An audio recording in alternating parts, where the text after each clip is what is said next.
Secara ilmu teoretiknya sebenarnya udah 100 tahun ya. Tahun ini mulai maybe it's time to look for new one. Ini aja gitu. Permasalahannya adalah data ini kalau gerak, dia proteksinya adalah proteksi yang minimal dalam rantai ini.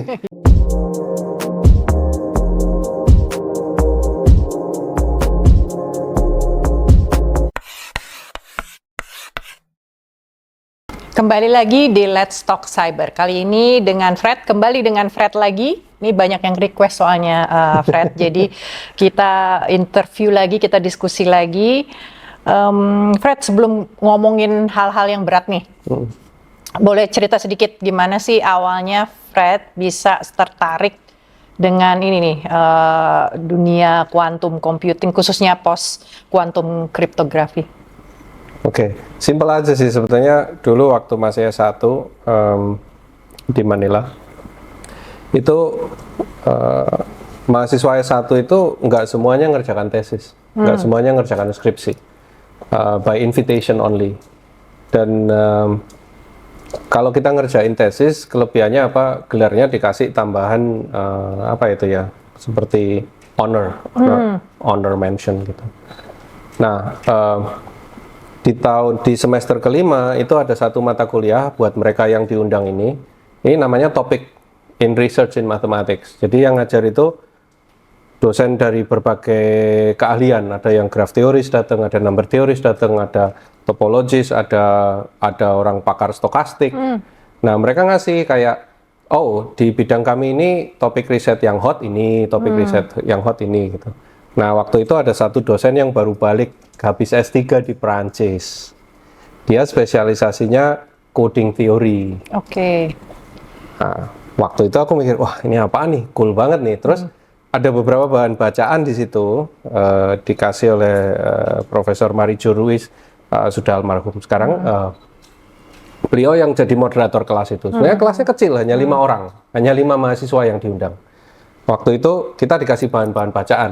Salah satu dari bahan bacaan itu bukunya Simon Singh. Saya lupa judulnya apa ya persisnya. Tapi di situ ada satu bab itu khusus buat ngomongin tentang quantum computing. Jadi ini barang baru banget. Terus pas saya diminta, oke, sekarang waktunya kamu milih topik risetmu nanti apa di tahun keempat supaya kamu bisa masuk ke honor program ini gitu. Ya aku iseng aja ini aja gitu. Nah, dosen yang baru balik dari Prancis tadi ngomong, "There's nobody that can teach you this, but I'm willing to learn with you." Itu Profesor Bautista. Dia muridnya Philip Gabori. Nah, nanti ada balik lagi ke Gabori. Gabori ini salah satu desainernya post quantum cryptography. Jadi muter-muter situ aja gitu. Nah, orangnya itu aja ya. Itu aja ujung-ujungnya gitu kan. Okay. Nah, si Profesor Bautista ini bilang, ya udah kita belajar bareng. Nah, habis itu tesisku akhirnya di bidang itu. Terus tesis itu aku serahin buat Asian Mathematical Conference. Keterima. Waktu itu ya mikirnya tesis anak S1 mana keterima gitu kan. Diterima. Nah, terus akhirnya presentasi di situ. Nah, pas presentasi aku bilang di situ ini preliminary studies on quantum coding that I did as an undergraduate. Nah, moderatornya Profesor Lingsan dari waktu itu NUS.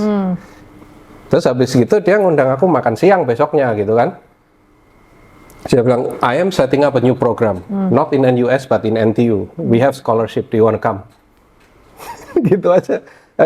You want to continue doing quantum code? Aku bilang, yes.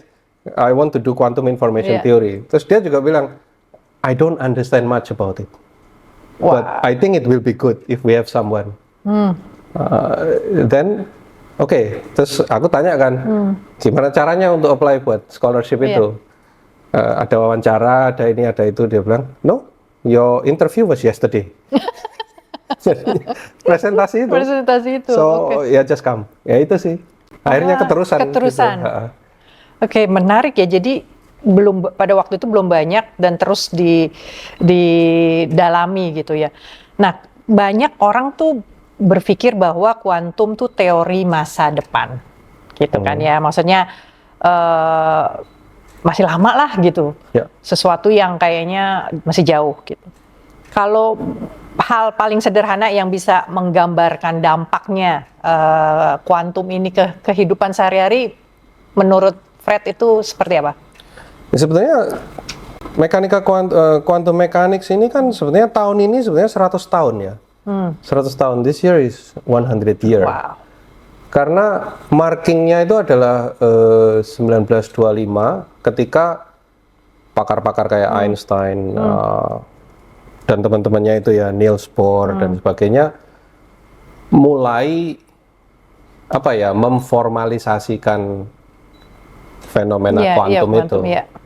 So sebetulnya dari tahun 1925 terus tahun 1927 ada Solvay Conference di Brussels itu, di mana semua pakar itu kumpul. Itu foto yang sangat powerful tuh, karena hampir semua di situ akhirnya menang hadiah Nobel, termasuk Marie Curie yang 2 kali menang hadiah Nobel kan. Secara ilmu teoretiknya sebenarnya udah 100 tahun ya. Tahun ini kan 100 tahun. Nah, yang kita nikmati sebenarnya teknologinya udah banyak banget dari fisika kuantum itu. Contohnya microwave, MRI scanner, banyak banget alat-alat optik yang sudah menggunakan quantum mechanics gitu.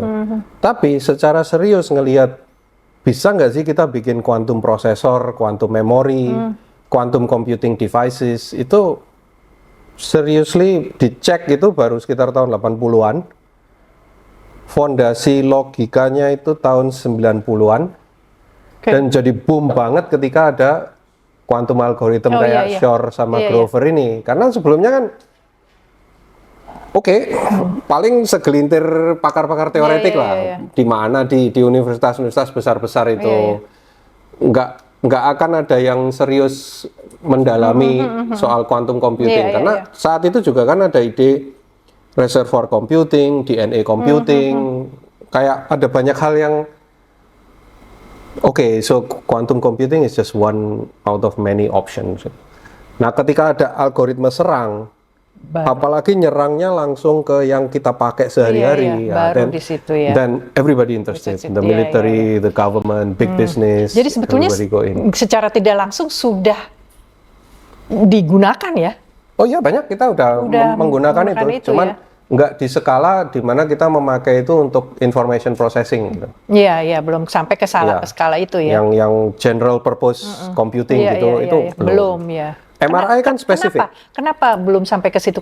Pertama karena motivasinya nggak cukup kuat ya, karena pertama kita ngurusin, pertanyaan mendasarnya seperti gini. Aku punya gambar nih. Kalau gambar ini aku mau proses secara digital, kan kita bisa tuh, kita bikin pixel, terus kita representasikan 0101 gitu ya. Nah, kalau kita mau ngomongin ini diproses secara kuantum, pertanyaannya kasarannya orang Jawa bilang piye corone gitu kan. Terus duitnya piro gitu kan, uangnya berapa gitu. At the end itu komersial partnya itu yang bikin. Seperti sejarah kriptografi kan selalu ketika ada yang ngomong ini bisa jadi barang bahaya nih. Jadi betul, motivasi kesananya yang masih oke. Nah, kalau misalnya dari situ kan kita jadi lihat nih, kenapa teknologi ini jadi ancaman gitu loh, ancaman sistem keamanan siber lah yang kita gunakan baru kan di situ semua. Ini bisa resikonya tinggi gitu ya. Nah, kalau sadarnya resiko itu tinggi itu kapan sih, Fred? Maksudnya ya kalau kita ngomongin ya Indonesia dulu lah ya. Kalau Indonesia ini kan kita sebetulnya masih berkutat di hal-hal yang kalau di cyber security masih hal-hal yang simple lah gitu ya. Sebetulnya kapan sampai apa di negara lain sebetulnya sudah melihat ini resikonya nih besar sekali gitu. Itu bisa di negara lain contohnya atau di Singapura atau.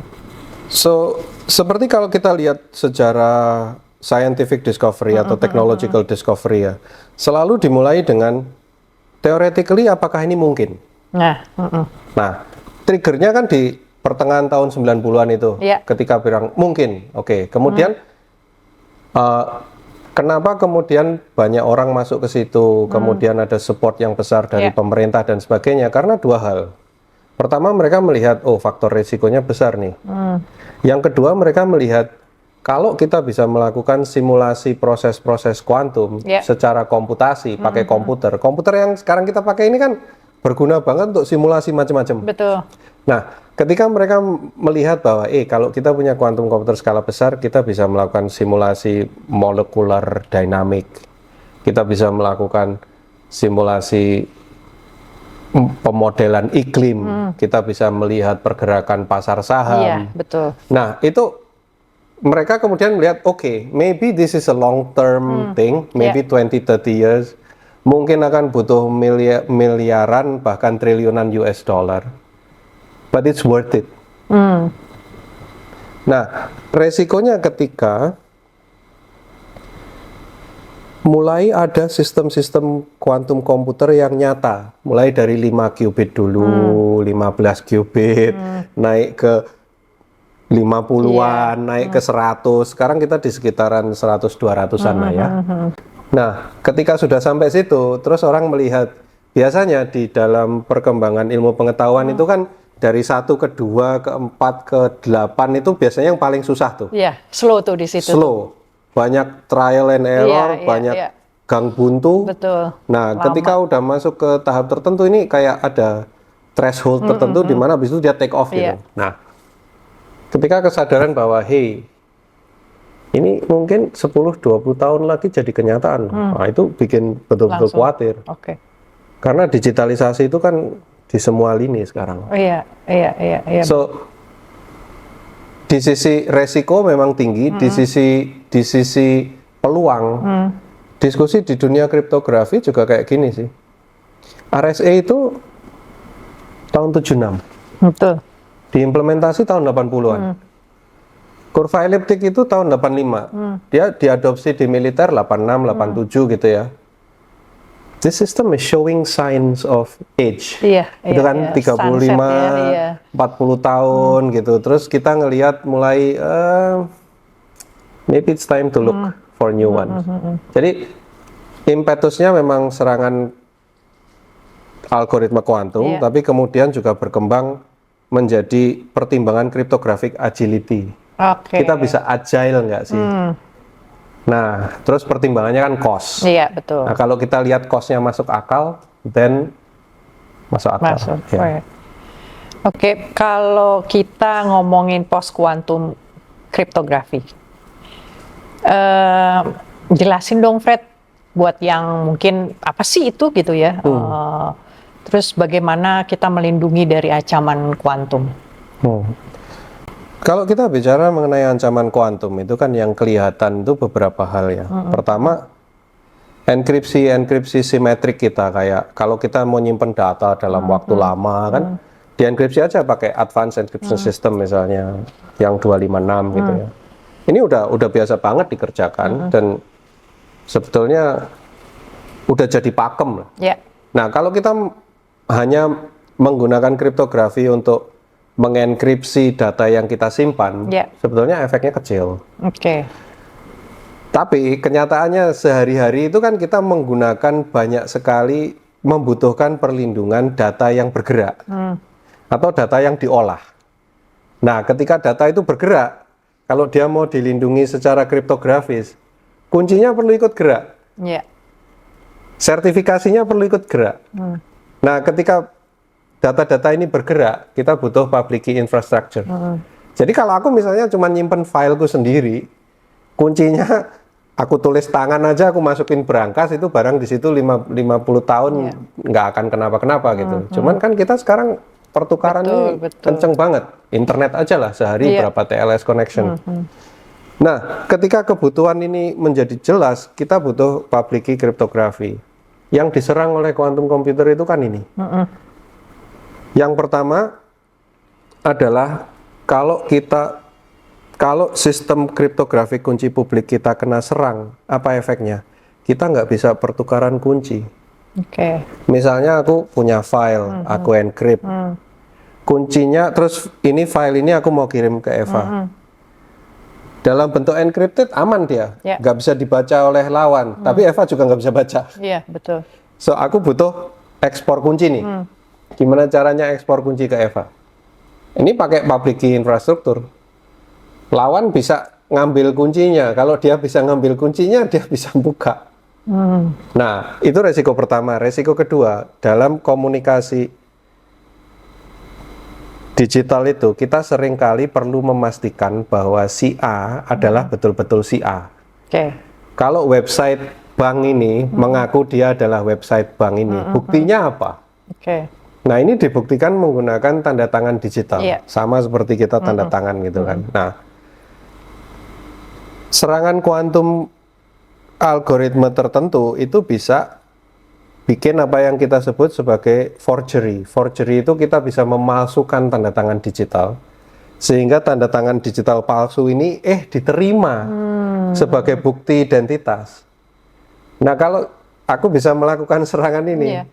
itu sertifikat tanah, Semua tidak ada artinya ya. ijazah, aku bisa bikin ijazah sendiri gitu, dan karena diterima. bisa jadi banyak juga ya. Iya. Dan karena kebutuhan kita digital communication ini sudah masuk ke semua ranah kehidupan Pasti. ya. Nah, itu serangan kuantum bisa menyerang confidentiality, sama bisa menyerang authentication.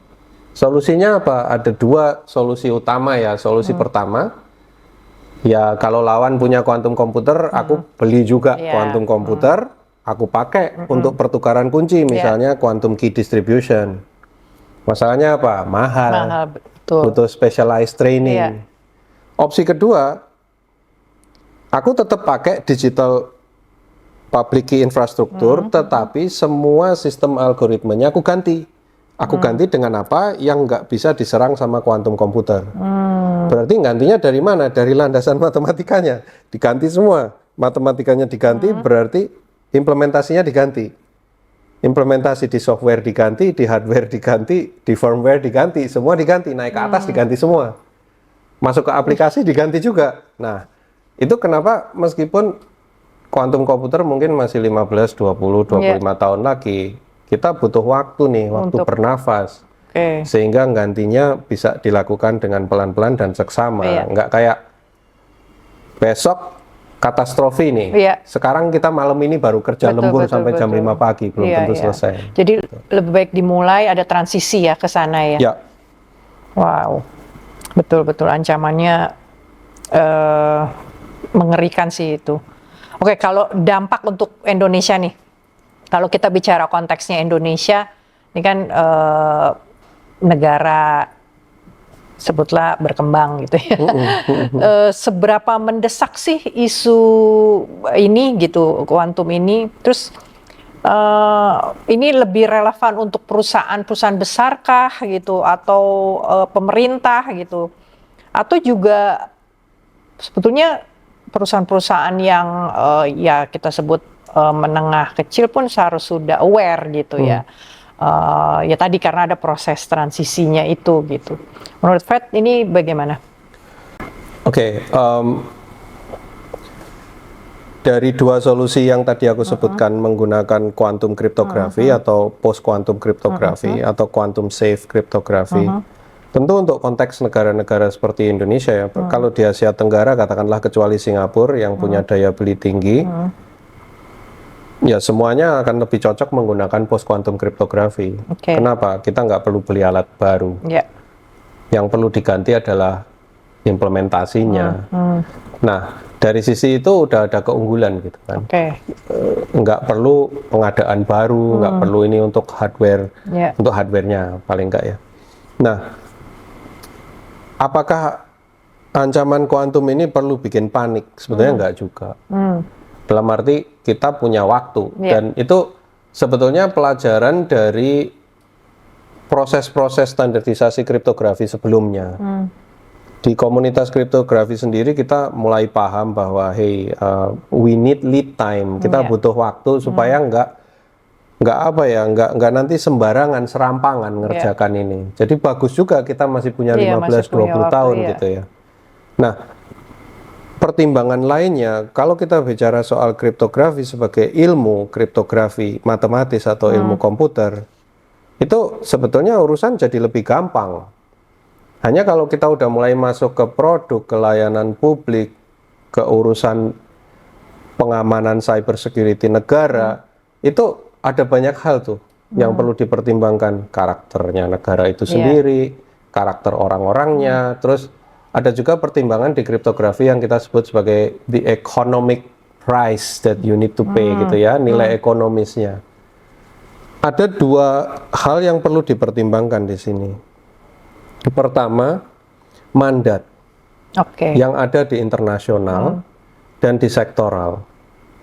Nanti kita kembali ke situ. Yang kedua, selain mandat adalah competitive advantage. Ini kan semua negara, semua institusi mikirin soal competitive advantage ya. Kalau kita bicara soal mandat, itu gini. Ada bank di Indonesia atau pelaku bisnis kesehatan atau pelaku bisnis telekomunikasi misalnya. Mereka kalau mau ikut terlibat dengan sistem perbankan internasional atau telekomunikasi internasional harus ikut dong standarnya. Misalnya begini, payment system di dunia naik nih. Mereka sekarang minta quantum secure. Kita ngotot nggak mau quantum secure, ya kita kehilangan peluang bisnis. Betul. Kita kehilangan banyak sekali peluang bisnis.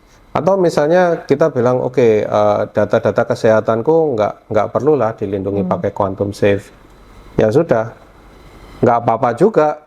Cuman harga yang harus dibayar adalah ntar nggak bisa interoperable sama yang lain.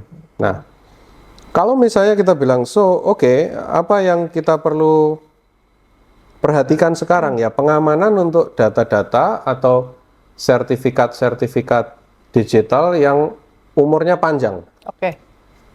Katakanlah 15, 20, 30 tahun. Dan sektor itu apa tuh biasanya kalau yang seperti itu? Yang jelas terdampak adalah finance, insurance, defense,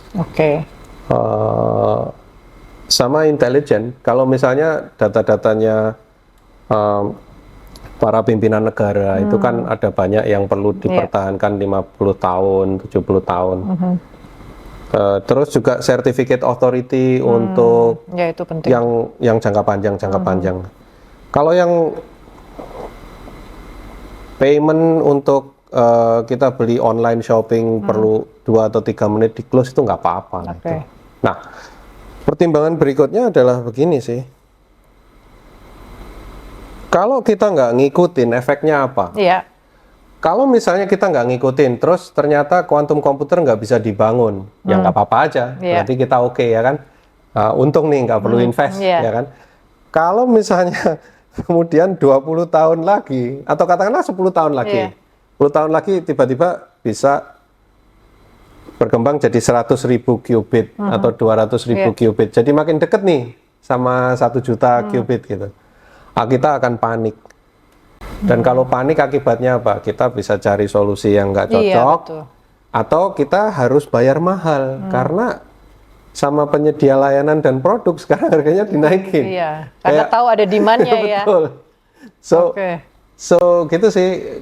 Kalau aku mikirnya mulai melihat ke situ, mulai melihat ke kebutuhan itu.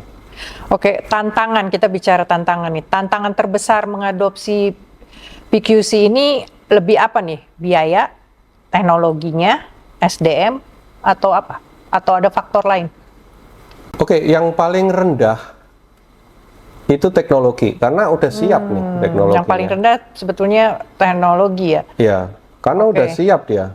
SDM gimana? SDM itu tantangan besar juga, tapi minimal dalam arti misalnya ya tim software developer gitu ya, yang udah biasa masang cryptographic library yang klasikal. Kalau mereka bisa dilatih dengan baik untuk ngerti mana cryptographic library yang perlu diganti atau di-upgrade, then it should not be a problem.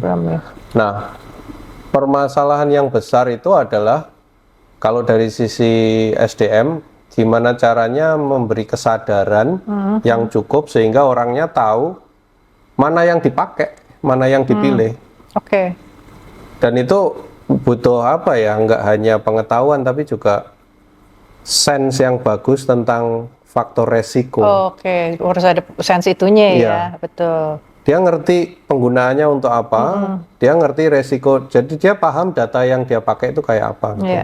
Yang paling Yang PR paling besar itu kalau untuk konteks Indonesia ya, menurutku ada dua faktor. Pertama, kita itu memang naturally bukan orang-orang yang cukup disiplin untuk cyber security. Oke. Kita itu cenderung apa ya, relax lah ya, katakanlah relax soal cyber security itu relax gitu. Yang kedua itu sangat fragmented, dalam arti masing-masing institusi itu kayak pengen ngurusin dirinya sendiri, terus silo ya. Ya kayak bisnis-bisnis tertentu bilang ya kita nggak perlulah sekuat itu, kita segini aja gitu. Permasalahannya adalah data ini kalau gerak, dia proteksinya adalah proteksi yang minimal dalam rantai ini. Iya, betul. Kalau dari sananya bagus terus turun ya habis. Sampai juga bohong ya. Iya, habis betul gitu, betul. Oke, generasi muda nih, peluang karir untuk generasi muda di bidang post quantum gimana? Super hot. Super hot. Wah, if super you hot can nih. position yourself ya. Oke, how to be in that field. So ada beberapa jalan masuk.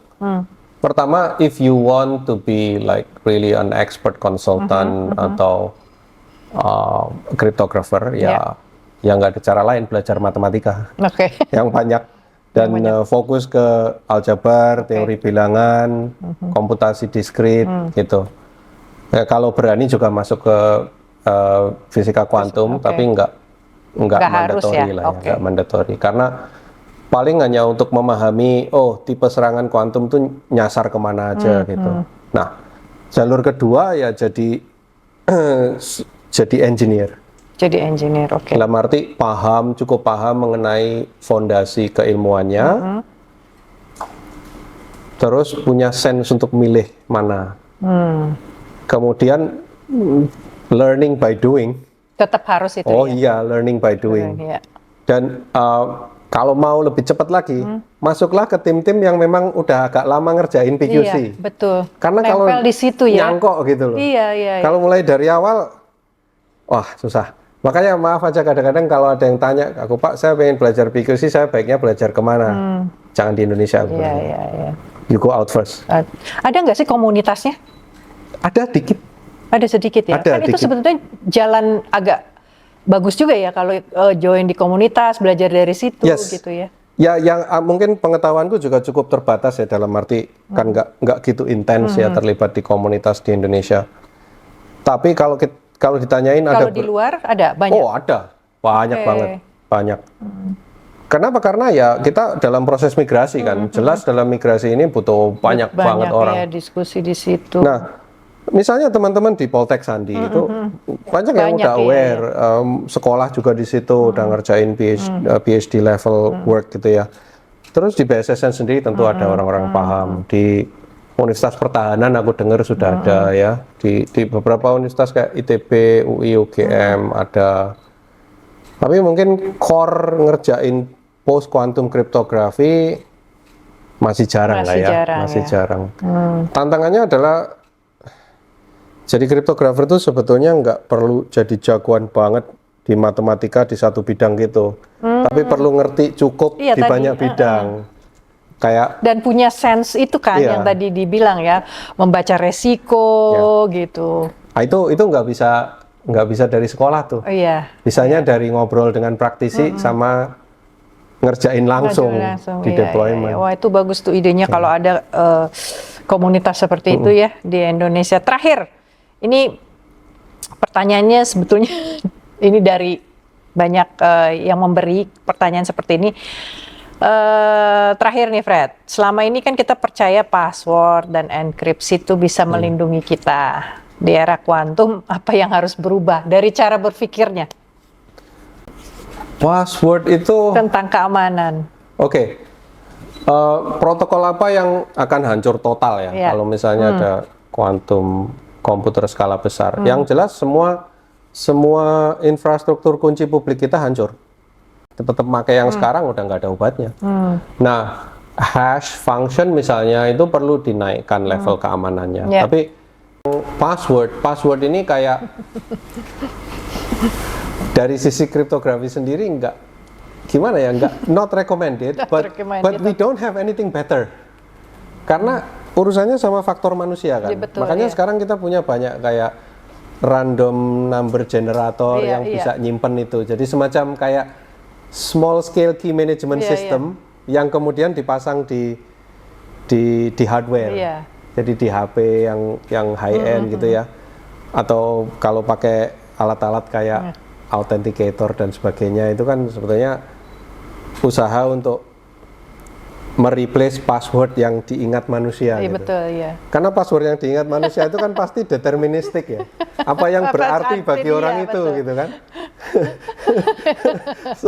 Nah, deterministik ini jelek buat kriptografi. Ya.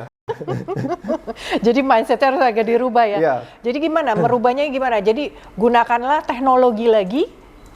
No, jadi Kalau tidak ada obatnya, apa yang harus kita lakukan? Kita bicara nih bukan institusi ya, kita bicara masyarakat umumnya lah ya. Sebetulnya kalau saya ditanya kayak gini malu juga.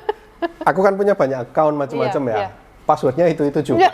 Kan? Ya. Banyaknya gitu tuh. Baru beberapa tahun belakangan ini ketika trusted execution environment itu mulai masuk ke HP sama ke laptop, TPM dan sebagainya gitu ya. Ketika trusted execution environment itu mulai masuk ke hardware yang kayak gini, maka udah mulai diganti sama random number generator nih. Kayak aku pakai Mac ini kan ada keychain-nya itu, yang kemudian diikat ke biometrik. So that is more secure, obviously. Terus kayak di HP, HP ku HP jadul udah 6 tahun, tapi jadi nggak bisa punya itu. dia masih punya TII, dia punya TII. Nah, itu masuk ke situ. Jadi ada beberapa sistem yang udah mulai diganti itu ya penggunaan password itu. Ada yang lewat two factor authentication, ada yang dijadiin hardware base, randomness, kemudian diikat ke biometriknya orangnya. Kelemahannya di situ, kalau device-nya rusak. Betul. Kan perlu account ke atas. Ya, perlu account. Nah, account itu kan juga one link, satu link lagi itu. Oke, Fred, thank you banget. Ini informasinya, insight-nya, saya yakin pasti bermanfaat nih buat yang mendengarkan.